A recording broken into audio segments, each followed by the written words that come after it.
Hello les amis, j'espère que vous allez bien. L'Australie a fait fort. Ils ont lancé un nouveau visa. Et ce nouveau visa, ça sera favorable pour beaucoup d'entre vous. Je m'explique.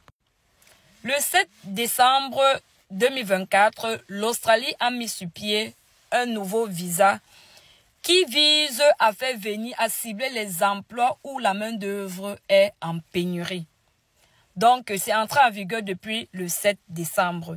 Et ce visa te permet de venir en Australie et de rester de manière pour une durée de 4 ans au moins. Il s'agit d'un visa travail. Donc, ce visa s'appelle le CSOL, qui remplace les listes existantes de multiples professions qualifiées utilisées auparavant pour le visa de pénurie temporaire de compétences. Et maintenant, on dit que ce nouveau type de visa comporte plus de 450 professions. Donc, ça veut dire que si vous partez regarder la liste des emplois, si votre emploi est là, ça veut dire que vous pouvez faire l'application de ce visa. Maintenant, quels sont les secteurs ciblés? Les secteurs ciblés sont les secteurs de la construction, de la cybersécurité, de l'agriculture et de la santé. Alors, si tu sais que tu es dans ce secteur-là, va regarder la liste des 450 professions. Si tu vois ta profession là-bas, alors là, tu peux faire une demande de visa travail. Mais alors, ce visa est subdivisé en 3 catégories. Il y a la catégorie, les 2 premières catégories sont pour les personnes qui ont des compétences élevées. Je m'explique. Ça demande de faire un skill assessment positif et en plus, vous devez montrer un test de langue anglaise. Ça, c'est pour les 2 premiers. Donc, ça veut dire quoi? Si vous êtes quelqu'un qui avait les gros diplômes et tout, vous pouvez aller ça. Mais pour ceux qui n'ont pas les gros diplômes et autres, il y a la 3e catégorie qui vous concerne parce que là-bas, on ne vous demande pas le skill assessment positif. On ne vous demande pas de skill assessment, on ne vous demande pas de test de langue. Mais la seule condition qu'on vous demande, on vous demande d'avoir un emploi que votre employeur doit être parmi les employeurs désignés. C'est la seule condition là-bas.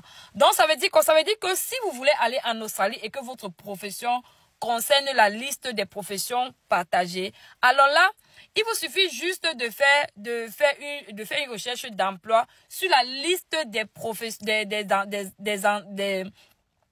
la liste des, on appelle encore ça comment là? Pas des professions. Je veux dire quoi?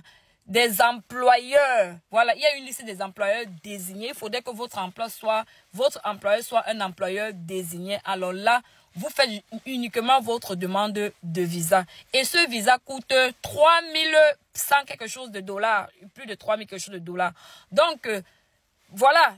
Est-ce que ça vous intéresserait d'avoir des détails sur le nouveau type de visa? Si c'est que ça vous intéresse, je vois plusieurs commentaires, je ferai une vidéo détaillée où je partage en détail avec la liste des employeurs désignés.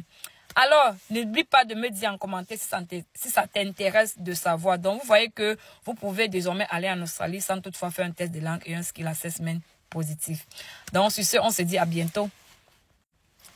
Et j'oubliais, il faut faire attention. Je n'ai pas dit que j'ai le visa, j'ai le contrat de travail pour vous donner.